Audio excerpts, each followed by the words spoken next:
Before we start, make sure you subscribe and like this video. My brother went missing 30 years ago. I just found him in my basement. When someone you love just disappears, it messes with your entire life. For me, it was my 13-year-old brother, David. I loved my older brother so much. We were living in a small farm town in the Pennsylvania countryside. At that time, we were living in one of the oldest houses in town. Our house was built sometime in the late 1700s. On the night he went missing, I remember my parents weren't home that night for whatever reason, but back in the 80s, it was considered okay to leave your kids home alone. Me and my brother were both sitting on the floor in the living room, listening to the radio broadcast.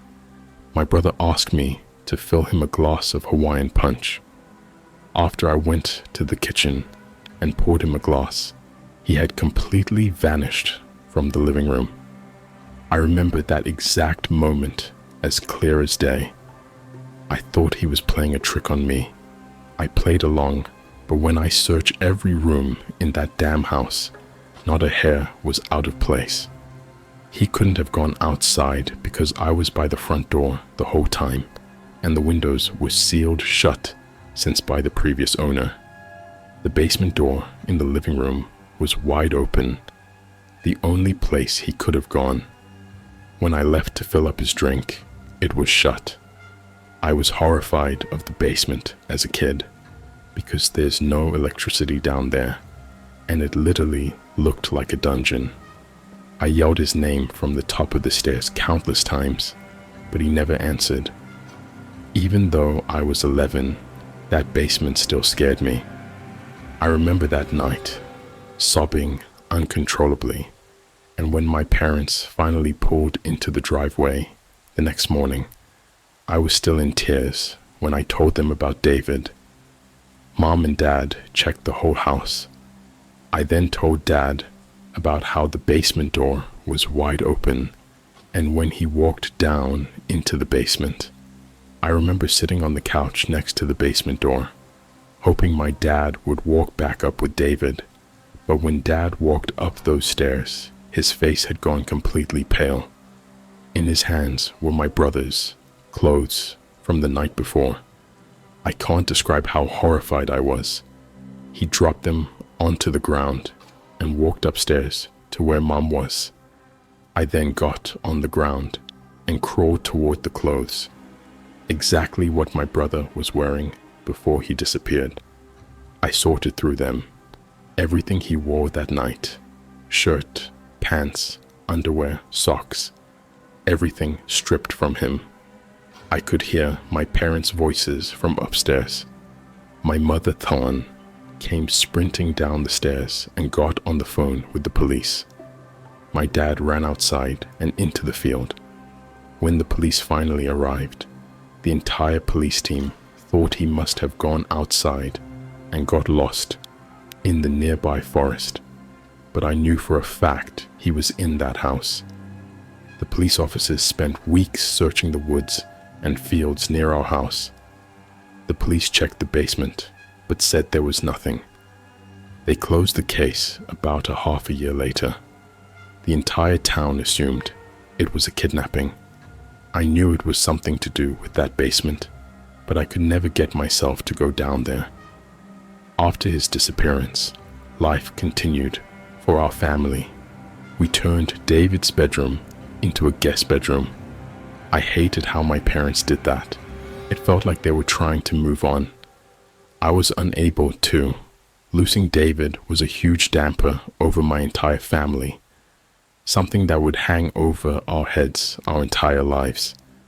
Mom's way of coping with the grief was just erasing all memory of him. I hated her guts for that. Every time I looked at that basement door growing up, I could feel something behind it. I remember one day when I was 16, I was putting DVDs away in the living room. I was sitting a few feet away from that door, and I smelled something familiar. The smell was seeping through the cracks of the door. It was what my brother smelled like. I got up and nearly ripped that door off the hinges. I ran downstairs into the darkness. The entire room smelled like David's old bedroom. It was pitch black, but I knew he was in there. I started screaming his name. I screamed his name for hours until Dad finally came down. Dad couldn't smell it. He thought I was insane. I remember I couldn't talk for weeks after that. Nowadays, the 30-year anniversary of David's disappearance is rolling around. I can say it's been a long 30 years without him. I'm now living alone, an hour or so away from my childhood town. I had to get out of there as soon as possible. When I turned 18, I started looking toward apartments in town, and by my 20th birthday, I was out the door. My parents continued to live in that house. My mom developed stage 3 breast cancer about 3 years ago and was forced into a group home closer to the hospital. My father was given the option to move with her and sell the home, but he decided to stay there and continue farming. My mother and father had a tough relationship ever since I left the house, so Dad didn't mind the quiet. Later on, my dad fell off his tractor and broke his knee and is now unable to walk without a cane. He then moved in with Mom, then sold me the land for free and insisted that I moved back into that house. I wanted nothing to do with that house. I had to pay taxes for that house on top of my own taxes. I then allowed tenants move in. They were a young couple, late 20s. Of course, my stubborn old man was angry with me for letting a desperate couple live in the vacant house. They've been living in that house for almost a year now, and they called me up last week complaining about a decaying smell coming from the basement. By that time, I had learned to adapt from David's death. I told them I'd check it out the next morning. That was the biggest mistake of my life. I woke up early the next morning and drove to the house. It felt odd driving back there. Those fields, it all felt so familiar. I tried not to think about how scared I was of that basement growing up. Fortunately, my dad finally added electricity down in the basement. I pulled into the driveway. They were both waiting outside for me. They said it smelled like something was rotting down there. I had everything I'd be needing: asbestos masks, medical gloves, eye protection. I worked as an air duct cleaner a few years ago, so I have some background knowledge. I walked into the house and headed for the basement door. I never seen what it actually looked like down there until now. I opened the door and could immediately smell it. Something was rotting in there. I turned on the light switch. Ahead of me was an empty room. It was small, looked to be about 15 by 10 feet big. This basement had been haunting me for all these years. Seeing it with the lights on felt off. The walls were stone, except for one. One of the walls stood out. It was wood instead of stone. The smell was clearly coming from the wood. The wood was rotting. I walked over and I thought the best idea would be just to tear the whole wall down. I started tearing pieces of rotten wood off the walls. Light started to seep into the other side. There was a secret room in the basement. I stopped, and in front of me, I saw what looked like human flesh. I couldn't describe how horrified I was. I would rather go to hell than relive that terrible moment.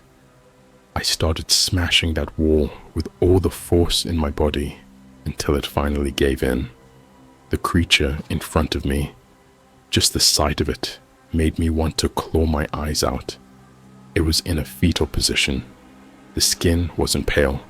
It was white, and it looked like the flesh had been melted to the bones. The fingernails and toenails stretched halfway across the room. The worst part was that it wasn't dead. It was breathing. It was alive. "David," I said in a terrified voice. It slowly lifted its head and looked at me. The face looked completely mutated, but those eyes were my brother's eyes. It tried to speak. It tried with everything in it. That thing was my brother David. I had so many questions. How was he alive? What did he eat? How could he breathe? What the fuck happened? I kept the questions to myself. That was my brother in that basement. This whole time he's been in that fucking basement. I didn't say another word to him. I ran upstairs and out to my car. I opened up my glove box and grabbed my gun. By the time I got downstairs, David had stood up, dragging his long nails behind him. "Julian," he growled. I then shot him in the head. At the top of the stairs were the tenants questioning the gunshot. They walked down the stairs to investigate. By the time I heard them scream, I was already out the door and backing out of their driveway. I didn't shoot David because I was scared of him. I shot him because of how awful the situation was. That was 2 days ago. I've been driving ever since. The only time I stopped was to fill my gas tank. I don't know where the hell I am. Last time I checked, it said I was in Kansas. I don't know what to do. Should I join Davis in the afterlife? Or should I try to move on? The most sickening thing is not knowing what happened. What the fuck happened? I keep asking myself. What the hell happened? Since 1998, the people of my Alaskan hometown have been frozen in time. I shouldn't have returned. When the edged wind came to our village, it seemed like a typical Alaskan gust, one fitting for late December. Then as the tall tide of frost lashed against the shore of our home, the sagging branches of the yellow cedar trees stopped bouncing, and I abandoned the idea of the breeze being a breeze at all. Once others understood that the time for running had passed, the unholy wind reached the village's main road, causing 2 moving cars to sharply and statically stop. The vehicles were frozen in place, much like the people within those metal graves. Onlookers, enjoying a brisk afternoon in the park, began to scream as loved ones succumbed to that supernatural end, imprisoned in a capsuled moment of time. Those first few victims were the lucky ones. They'd been oblivious to the fate which awaited them. True terror was endured by those who beheld the raw power of the wind, those unfortunate enough to see the end coming. Regardless, the remaining townsfolk, burdened with the awareness of impending doom, futilely attempted to escape the approaching breeze. Those fleeing residents, far slower than the unnatural frost, were halted in haunting poses as the wind bit into them. Limbs were suspended in mid-air positions. Eyes were left wide and unblinking. Mouths were cursed to forever gape in horror. "Run!" Dad screamed, sprinting towards us from a nearby park bench. My brother, my childhood friend, and I were sitting in a sandbox, already engrossed in a fantasy world. I wondered whether my imagination had conjured the wind. I thought my mind had transcended to a higher plane. It was my way of processing the trauma. However, I accepted the reality of the situation when my father shoehorned the 3 of us into his Volkswagen Golf. The icy jaws of the wind were nearly nipping at the rear of the vehicle as Dad twisted the key in the ignition, but the beat-up car rapidly lurched forwards. My father wrenched us away from the frost, seconds before it consumed us. "Daddy, where are we going?" I tearfully asked. "I don't know, Jillian," he weakly moaned, maneuvering around fleeing cars and pedestrians. "Are we picking up Mummy?" Alan asked. Dad ignored my brother's question. I was only 8 years old at the time, but I knew that my mother wasn't coming. I understood the significance of the tears in my father's eyes. For 26 years, I successfully managed to suppress that memory. Did such a good job, in fact, that I almost believed it had all been a dream. I started to believe that we had simply moved away from our hometown and Mom had simply chosen to stay. Dad never convinced me otherwise. He never talked about what happened. Neither did my brother. As for Leon, he moved to an orphanage in Anchorage. We wrote to each other for a couple of years, but his replies became less and less frequent. Eventually, he stopped responding entirely. I used to wonder why my father didn't adopt my childhood friend, but I suppose that would have forced him to accept what happened. And like me, he had no intention of doing that. I thought we would run back to England, having failed to achieve the American dream, but Dad kept us in Alaska. I assumed that he'd been driven by stubbornness, or guilt, perhaps. We'd already fled our home.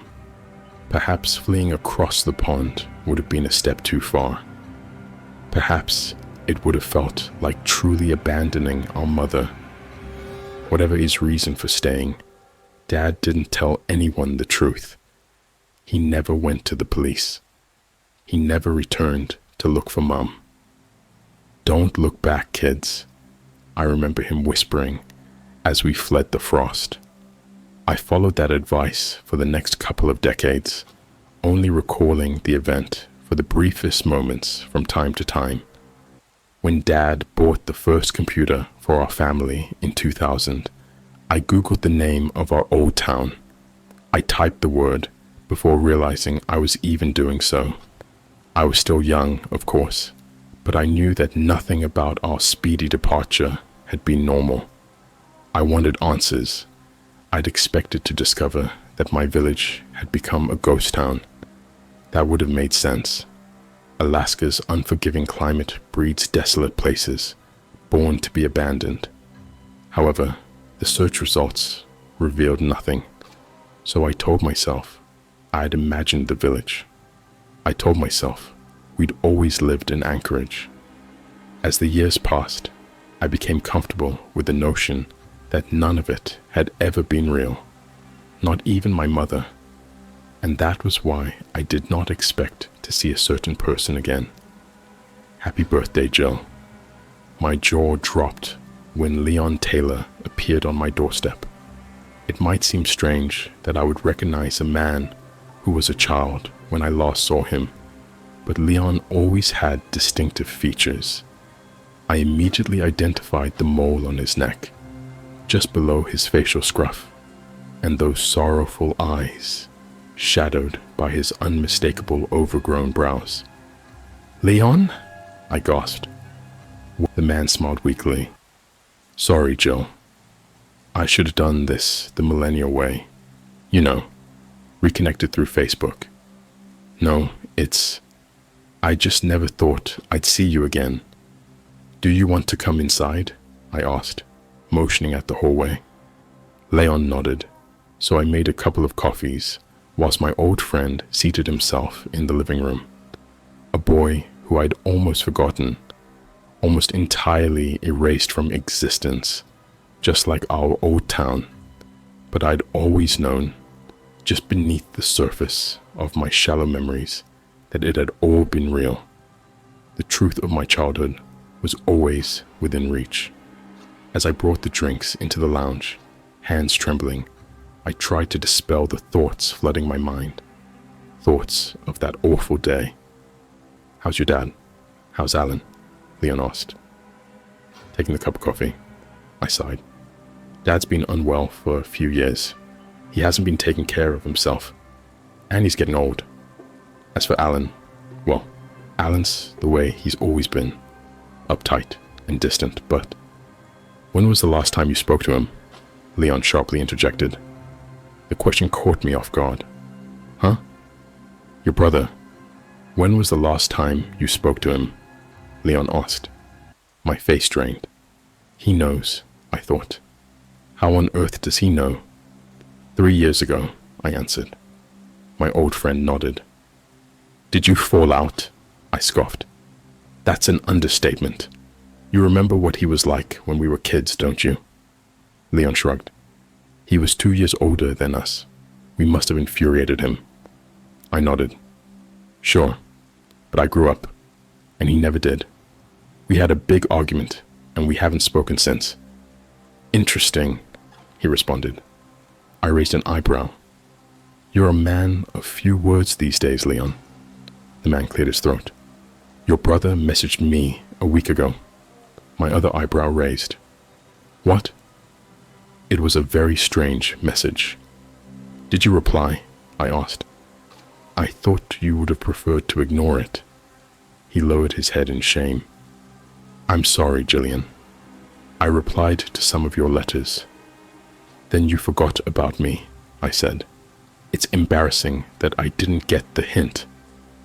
It wasn't embarrassing, Leon sheepishly muttered. I read all of them. Every last letter.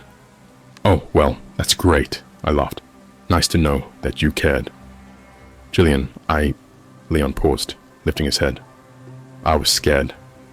Scared of what? I asked. Remembering that day, he replied. It's why I told your dad I didn't want to come and live with you. It's what? I asked. Leon tilted his head. You didn't know? Did you really think he'd just dump me in that place? He might have changed, but your dad was never cold. Still, I refused. Living with you would have reminded me of what happened to my family. I didn't reply, so my old friend prodded the beast. Aren't we going to talk about... Why did my brother message you? I interrupted, avoiding the topic. Leon twitched his lips uncertainly, as if unwilling to part them. He told me that I had to see you. Leon trailed off. Right, I said. Why? Your brother said something insane, Jillian, he said. He claimed that Arnold Walker visited him in Fairbanks. My jaw fell. I beg your pardon? Arnold Walker?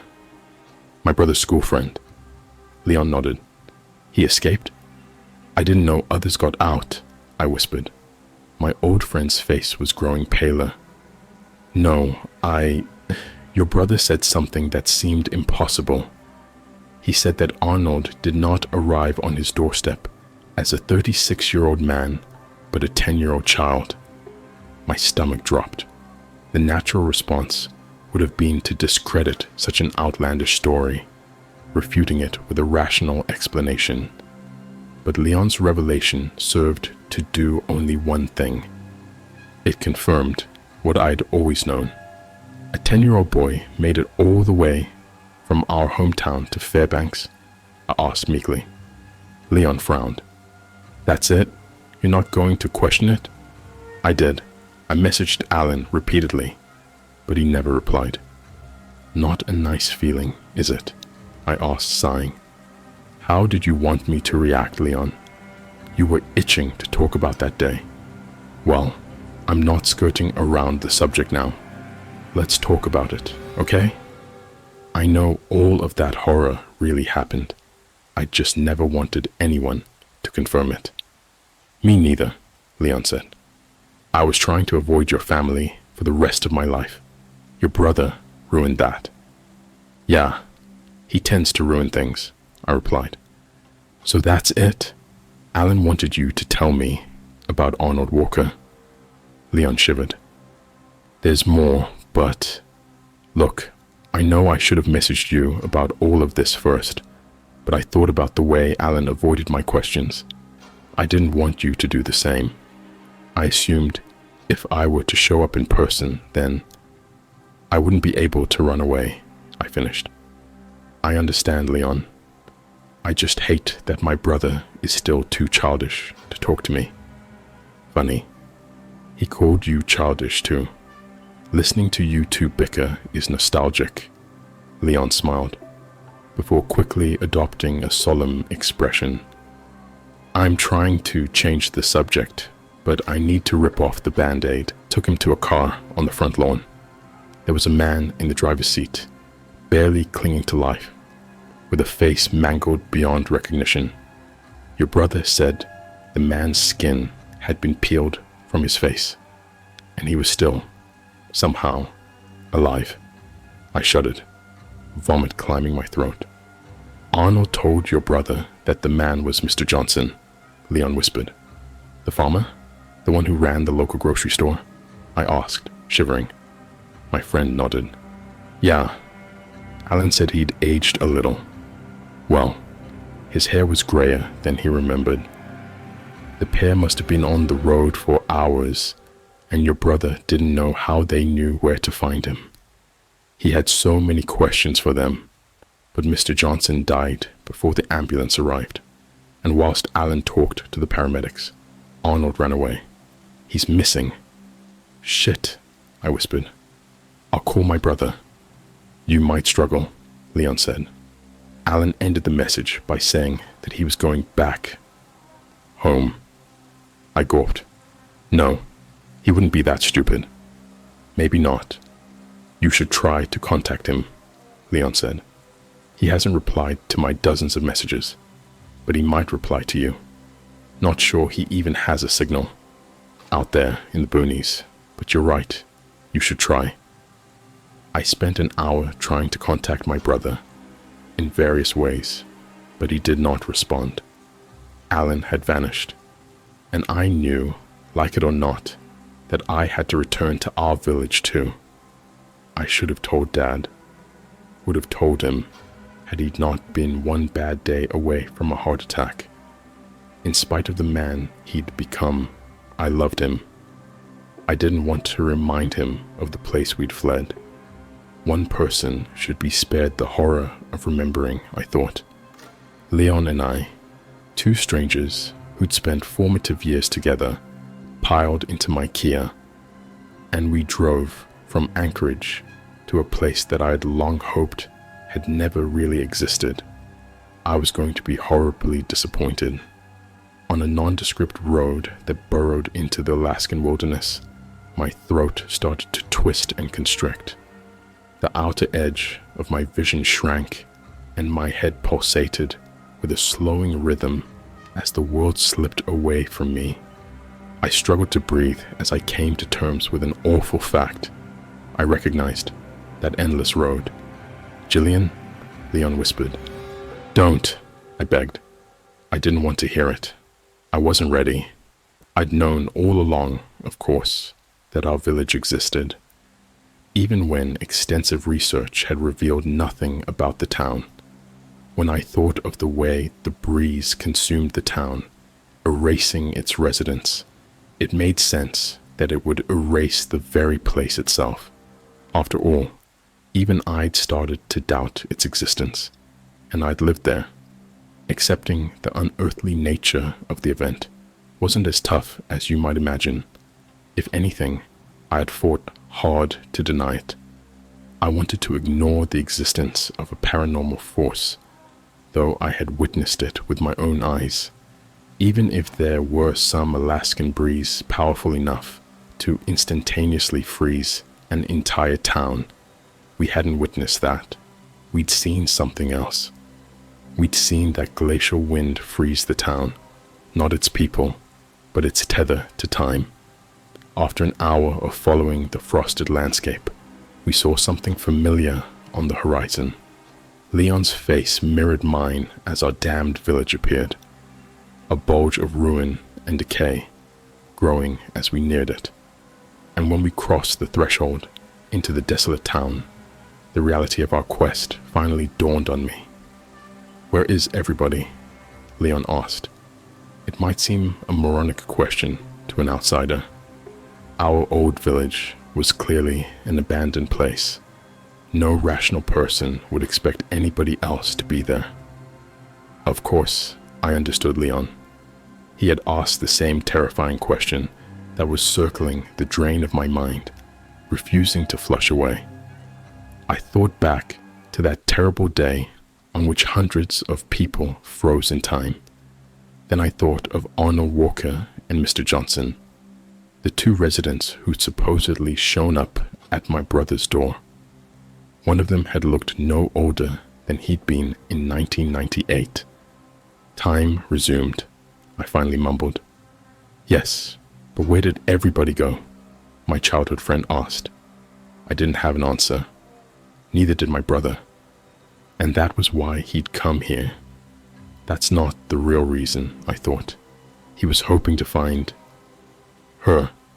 I rolled onto my old street, noting that the trees swayed in the wind and birds flew overhead, signs that time was flowing. I wondered whether others had fled in the same fashion as Arnold and Mr. Johnson. I even allowed my heart to soar a little as I considered that my mother might have freed herself, might have found Dad in Anchorage, might be wondering where Alan and I had gone. However, I knew that not to be the case. Mum had not arrived at my door, and there had been no national news coverage about people emerging from a town that didn't exist. There had only been an old half-butchered man and a quiet boy. Both were gone, and I had questions about the nature of their escape from our hometown, given my brother's ominous message to Leon. Something was still dreadfully wrong with our village. 26 years had not changed that. The people of the village had not disappeared into the sunset. Whatever had happened to them, I knew it wasn't good. Possibly worse than what happened to Arnold Walker and Mr. Johnson. I pulled onto the driveway of my childhood home, gently trundling over cracked asphalt. Weeds squirmed through the wounds of the suburb as nature sought to erase my childhood from existence. There was no need for that, of course. The wind of 1998, and whatever secrets it held, had already done a fine job of wiping my hometown from reality. "Do you think he's come here?" Leon asked as I turned off the engine. "Yes, we both know who he wanted to find," I said. My childhood friend nodded, and we both somberly climbed out of the vehicle. The village was colder than I remembered. For a mid-afternoon day in late May, it was unseasonably chilly. Alaska, for the most part, is not the Arctic hellscape that many people imagine. Not in all parts of the state, anyhow, and certainly not in late spring. The air also felt stale. It carried the stench of evil, and it seemed to be tinged with frost, as if that demonic breeze was still lingering in the air nearly 3 decades later. I knocked on the rotten front door, surprised that it did not break with a slight rap of my hand. "Alan?" I yelled. "It's Jillian." My brother did not respond, but I wasn't concerned. If he had been there and Mum hadn't, then he wouldn't have wanted to stay. I wanted to use that as an excuse to turn around and leave. I already assumed that my mother wouldn't be there, but another part of me knew that my assumption was more of a wish. In a similar way, I had been secretly glad to find nobody in the town. There was only one person I hoped to find in my old village, and that was Alan. I was terrified by the prospect of finding anything else. "Jill," Leon started softly. "Come on, we have to do it." "Do we?" I asked. "This was a mistake. We should turn around. I agree," Leon sharply interjected. "But we have to find your brother. And when we do, we'll convince him to come back with us. We'll convince him to leave this place behind too." "Why did you come to see me, Leon?" I asked. "You could have ignored my brother's message. You could have pretended none of this had ever happened. That's what you did when you started ignoring my letters, isn't it?" "I deeply regretted that for years, Jill," he said softly. "You were my best friend. You were more than that. We were just kids, but I loved you." I've not made another connection like ours, not even in my adult life. I know, I replied. I loved you too, Leon. That's why it hurt when you let our bond peter out. If you'd cut me off from the start, I would have understood, but it just felt like you'd stopped caring. Never. I just lost the strength to bear that trauma, he explained. Every letter was a reminder, and that's why I came to your door. That's why I didn't ignore what your brother said. I didn't want something to happen to him. You lost your mother. I didn't want you to lose him too. We all lost things, I sniffled. You lost more than me. I just don't understand why you'd come back, why my brother would come back. I don't even understand why I've come back. We never really left this place, did we? Leon asked. Not in our minds. Even though it doesn't exist in the eyes of the outside world, it never left us, never let go. Arnold Walker and Mr. Johnson lured Alan back, and he lured us back. That's an unsettling way of looking at it, I timidly replied. It's the only way I've been able to look at it, he said. Whatever claimed this place, it remembered us, and it made sure we remembered it. Not that it would be easy to forget. For years, I thought I'd lost my mind, but after talking to you and Alan, I'm not so sure. I find it hard to believe that we'd have experienced a shared delusion. No, it all really happened, and the memory replays in my mind every day. I'll never get rid of it. Dad seemed to do a good job of erasing this place from his mind, I said. I knew that wasn't true. Of course. He had never forgotten. That was made apparent by his deterioration.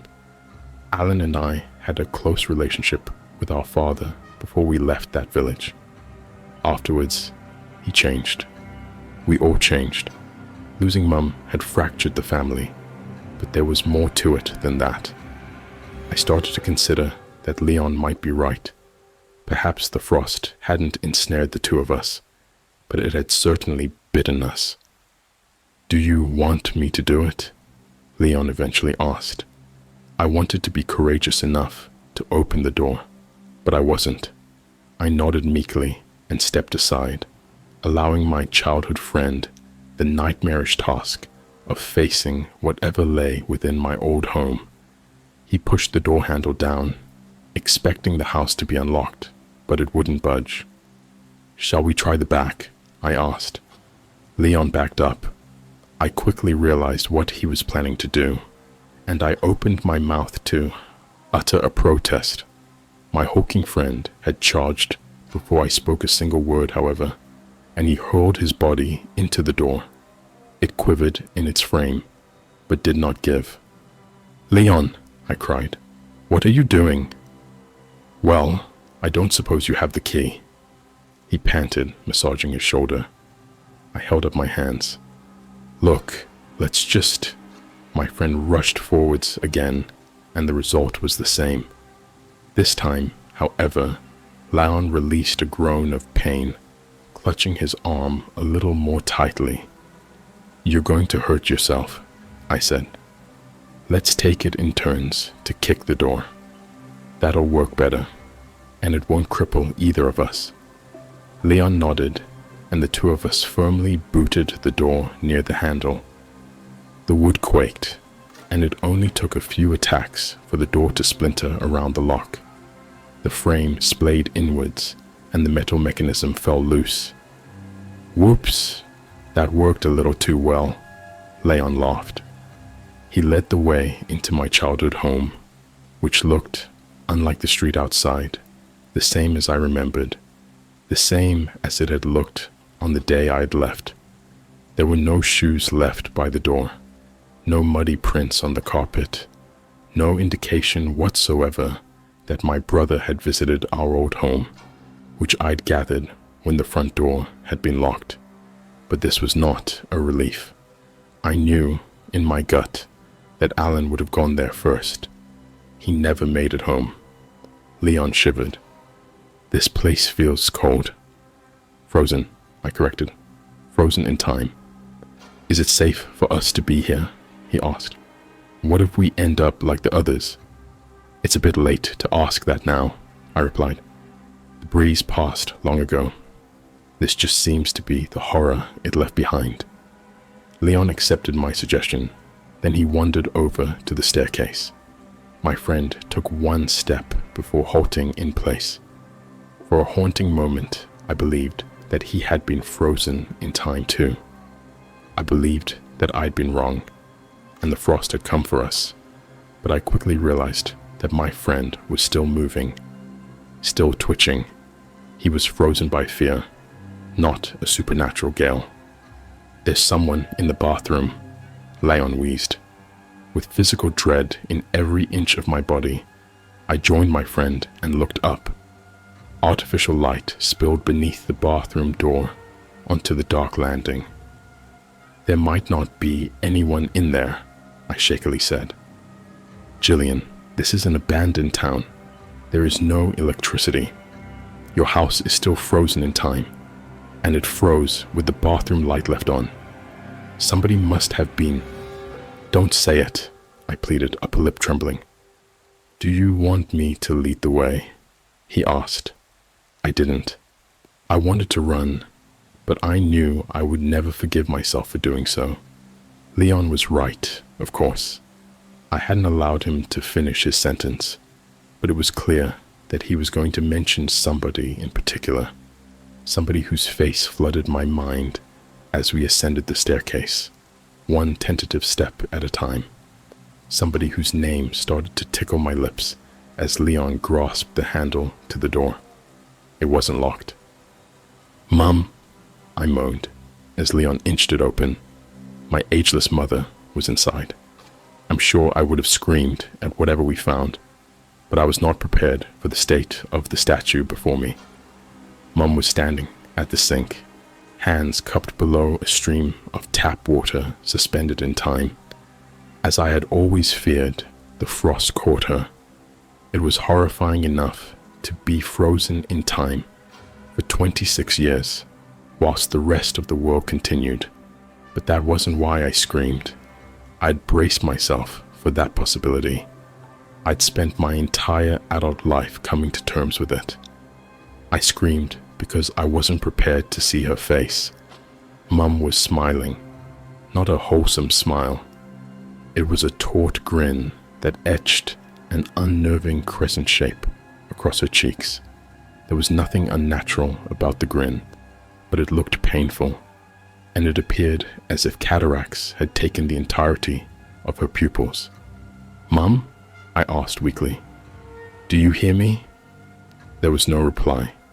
I peered around the side of her face, and I immediately regretted it. Though she was frozen in time, she did not look unaware. I felt her sightless eyes boring into my face, and I quickly jumped backwards. Let's go and find your brother, Leon fearfully said. As I nodded, backing towards the doorway, I locked my gaze onto my mother's profile. My heart pounded as I started to close the bathroom door. I was trying to ignore the idea that had wormed into my mind, the possibility that, behind the glossy cataract, a pupil might still exist, lying dormant, watching me from a face that no longer seemed to belong to my mother. After I shut the door, Leon and I took a few moments to control our breathing. With a slight tremble, my friend finally walked over to the light switch and raised a hand, but I caught his wrist. What are you doing? He frowned. Leave the light on, I whispered. I don't like the idea of leaving her in the dark. My friend's expression softened, and he nodded, seeming to understand my explanation, seeming to empathize. But I was lying. I wasn't worried about leaving my mother in the dark. I was worried about the thing behind that smiling face. Alan didn't come here, I said. Did he really come back? You read the message, Jillian, Leon replied. I know, but I sighed. I know. He might not have come to the house, my friend suggested. This is the first place he would have visited, I said. If Mum weren't here, he wouldn't have returned. Well, let's look around, Leon urged. You never know. We might find something else. Something to help your mother, perhaps. You saw her face, I whispered. She looked far past help. Don't say that, Jillian, Leon shouted, eyes watering. You idiot, I thought. I was so self-centered, so focused on finding my brother and my mother. I hadn't thought about Leon's parents, his brother, Carl, people we'd left behind when my father saved us. I remembered Leon sobbing as he begged my father to turn around. I'm sorry, I said. We need to find your family too. Leon viciously shook his head. Only if we find an answer, Jill. Only if we find a way to save them. My friend entered my childhood bedroom, and I followed him. I imagine that visiting one's childhood home is a strange experience for anyone, but strangeness morphs into horror when that home is trapped in a moment of time. I felt physically unwell when I saw the glass of water on the bedside table, fresh as it had been on the day that my dad took us to the park. Life had continued for me, but the town was still trapped in that dreadful, inexplicable day. Jillian, Leon said calmly, there are people outside. He was standing in front of my bedroom window, and when I joined him, eyeing the road below, I saw them, a man and a woman who seemed to be in their mid-40s. The man wore ill-fitting clothes, a checkered shirt 2 sizes too small, and a pair of torn jeans. The woman, on the other hand, wore a pristine, shapely dress with a floral pattern. She looked oddly familiar, though her eyes were jittery and unfocused. It was the man who'd locked his eyes onto our house. I vaguely recognize her, Leon said. I nodded. Yeah, I don't know her name, but I remember her.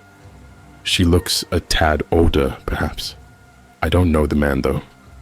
You stay here, Leon said, reaching inside his coat. Don't come out. What are you holding? I frowned, noting his shiftiness. Just... Leon concealed his hand within the thick, wintry coat. Are you going to stay in here? My eyes grew as I spotted a glint of metal. You don't... No, Leon. Please, don't tell me you have what I think you have. We had no idea what we were going to find here, the man protested. I scoffed. Leon Taylor, carrying a gun? The boy who berated me for killing me, a spider. Before he replied, there came the sound of the front door swinging open. And when we spun our heads back to the bedroom window, we saw that the man and woman were no longer on the street. I realized they were inside. Hello? Called a man from downstairs. We mean you no harm. I have a weapon, Leon yelled, slipping the pistol out of a hidden holster. Don't shoot. It's Bernie Bradley, the man shouted weakly. My mouth gaped. Bernie Bradley was in my brother's school year. I remembered him. And as I recalled the face of the man I had seen on the street, I didn't find it hard to believe it had been the face of that same boy, 26 years into the future. What do you want? I yelled. To help you, he replied. Before they come. Who? Leon asked. I'll tell you if you would put that weapon away, Bernie said. I don't trust you enough for that, my friend growled. Are you Leon Taylor? The man asked. Why? Leon responded. Sydney Manley pushed you off the swing set and you called her a fat cow, Bernie said. She ran home in tears. It wasn't enough. In a place like that, which defied all laws of rationality, it wasn't enough for Bernie Bradley to know that. But Leon and I needed it to be enough because we were hopelessly alone, hopelessly afraid, and hopelessly desperate. My friend reholstered his weapon and we walked onto the landing. Bernie and the woman were midway up the stairs. The man's hands were raised, but the woman barely seemed aware of where they were, barely seemed aware of herself. "Leon Taylor and Gillian Maynard, is that right?" Bernie asked. "How did you recognize us?" I asked.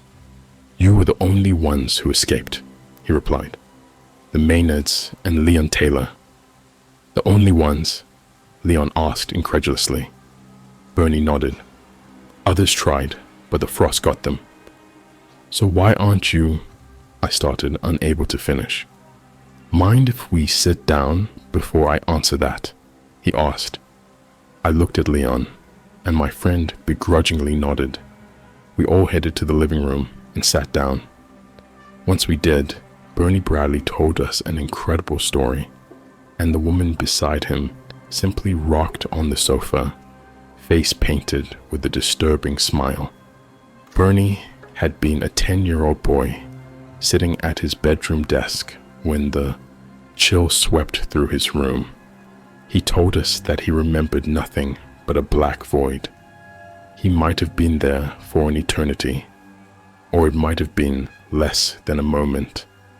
When he woke from that dark slumber, still a 10-year-old boy sitting in the desk chair, Bernie looked out of the bedroom window. He was overcome by the horrible feeling that time had been lost, but he didn't know how much. And when he saw residents frozen in the street, he realized that something awful had happened. Bernie found his own paused parents in the kitchen, and they were completely unresponsive to his pleas. The lonely, frightened boy ran through the town, calling for help. Nobody answered. After a long day of searching, he returned to his house, in tears. For a week, Bernie lived on cans of food from the cupboards, and then he heard shouting from the street. "Hello? Is anybody there?" a man called. Bernie ran outside to find Mr. Johnson. The farmer had just woken from a darkness to find the town full of statues.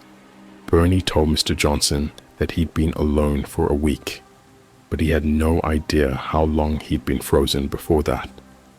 The boy wanted to leave, but the farmer said they had to save as many people as possible. They had a duty to do so. After all, neither the farmer nor the boy knew what might happen to them if they were to run. The frost might return. Anyway, Mr. Johnson took Bernie under his wing. The crops in his field, thankfully, had unfrozen, as had his entire farmhouse. Mr. Johnson fed Bernie, and the two of them survived. A week later, they found Elizabeth Coulter, the local head teacher, wandering through the town. Over the course of the following year, a dozen more unfrozen souls were saved and brought back to Mr. Johnson's farm.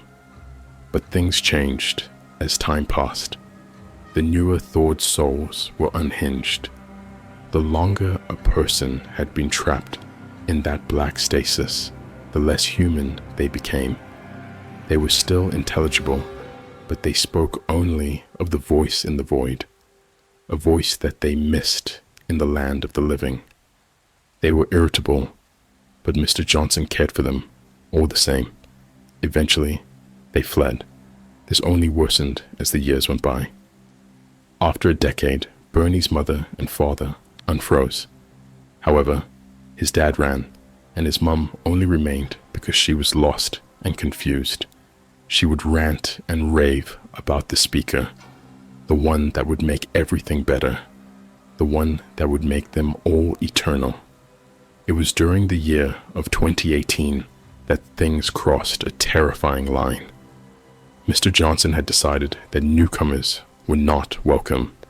It was a decision of necessity, not cruelty. The recently unfrozen folk had become more than unintelligible. They had become dangerous. "Hark! The speaker calls!" Walter Frankton screamed. The middle-aged man, who had once been a police officer, was standing outside Mr. Johnson's farmhouse. When the community of sane people emerged, They screeched at the sight of Walter holding a charred body above his head. Nobody identified the burnt corpse, but Mr. Johnson wasted no time in drawing his rifle and giving Mr. Frankton 10 seconds to flee. Bernie explained that Walter laughed demonically before disappearing into the night. Over the coming years, bodies were found in the street. Followers of the speaker would relentlessly pursue Mr. Johnson's community, so the sane folk kept distant from the people of the speaker. Few of Mr. Johnson's followers understood why they stayed, yet nobody felt able to leave. Something was keeping them there. A couple of weeks before Leon and I arrived, however, Bernie said that Mr. Johnson finally announced his plan to leave. There were murmurs of uncertainty. Everybody wanted to escape, of course, but fear had always stopped them. Still, they trusted Mr. Johnson. If anybody had the power to safely lead them away from the place controlling their minds, it had to be the brave farmer. Packing and preparations began. However, some days later, Bernie Bradley happened to look out of an upstairs window and noticed Mr. Johnson. The old man was wandering aimlessly onto the driveway, stumbling like a drunken man towards his vehicle. Bernie said there was a small child standing beside the car. The young boy led Mr. Johnson to the driver's door with a smile, and the two of them fled. Things disintegrated after that.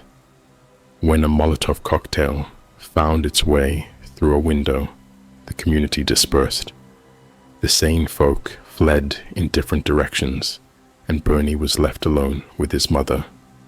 "We've been running for days," Bernie explained. "I keep finding the bodies of people from my community, charred corpses in the street. I tried to leave this town, but it wouldn't let me. The farther I drove, the sharper the pang in my heart. I knew I'd die if I were to keep going." "How did you find us?" Leon asked. "I heard you," Bernie replied. "Hard to miss the sound of an engine in a dead place like this. I had a hunch that it might be you." "You must have heard my brother then?" I asked hopefully. Bernie frowned. "Alan's here?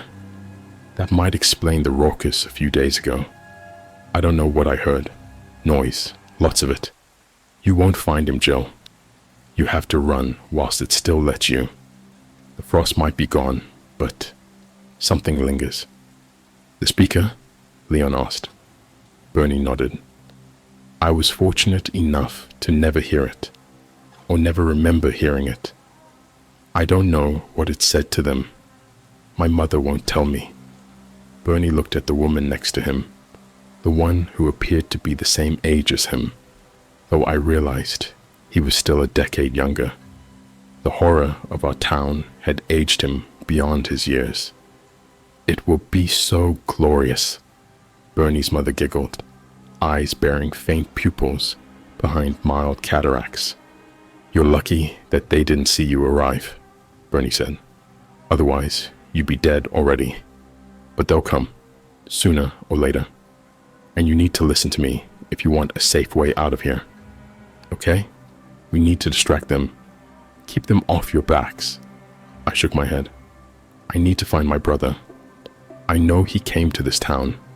I thought I'd find him in our home, but..." "Walter wanted him," Bernie's mother hissed. The woman stopped rocking, stopped smiling, and her head snapped to face me with such eerie speed that I thought it might entirely disconnect from her neck. Bernie quivered, seemingly just as horrified by his mother's words as the rest of us. "Mother?"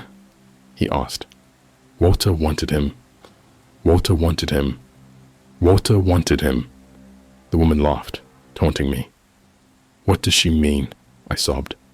"Does Walter Frankton have my brother?" Bernie's face whitened. "If he does, your brother's either been flayed or charred." "Christ, Bernie," Leon replied. I sniffled. "I won't leave until I know."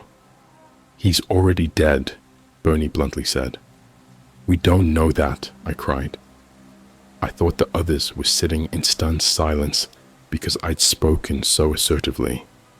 However, as I calmed my breathing and the throbbing sensation in my ears quietened, I heard it too. The sound of laughing voices. Bernie's mother strained to smile broadly. She looked as pained as my mother, but grateful for the privilege of the discomfort. "You don't want to see this. We'll head through the back. Do not look at the street," Bernie hoarsely pleaded as I rose, but I was already running to the door. I flung it open and started to run down the path with Leon and Bernie in tow. Then my eyes met the mob spilling beyond the end of the street. The crowd easily numbered 100 people, and each face wore a terrible smile. Eyes glassy, yet all-seeing. There was a man shuffling from the crowd towards me, like a terrified toddler taking its first steps. I tried to blot his face from my mind. I didn't want to see it, though it was too late for that. I had seen everything the moment I faced the crowd. Eventually, I fell to my knees and howled as I embraced the truth. The shuffling man, who had been flayed alive, was my brother. Alan reached towards me with an outstretched hand, weakly shouting something before toppling forwards. He was reduced to a motionless heap on the road. "Jill," Leon cried again, rushing to me. "We have to go," I continued to wail as the gleeful crowd surged forwards. I resisted Leon, but he easily hauled my limp body to the car and bundled me into the back. "He needs help," I blubbered. "He's gone, Jill," Leon whispered. "What about your family?" I asked. "They're all gone," he sniffled, stepping on the accelerator. Staring through the rear view window, I watched the crowd approach my old home. Bernie stood on the front porch, and his mother had her hands on his shoulders. The man did not run. As we pulled off the driveway, it almost seemed as if he too finally had a smile on his face. The mob swarmed Bernie, and I heard a brief cry of agony. It may have been ecstatic or fearful. It may have been both. After we crossed the border, no chill pierced us. We were free to leave. But I know Leon and I belong to that town. I've always suspected that the wind grazed its teeth against my skin when I was a child. It grazed all of us. For even now, I still feel that link, that urge to return to the salivating mob with a smile on my face. When I returned home to find that my father was missing, I knew he felt it too. Please subscribe and like the video. Also comment your favorite horror movie so I can stay motivated to upload more videos like this.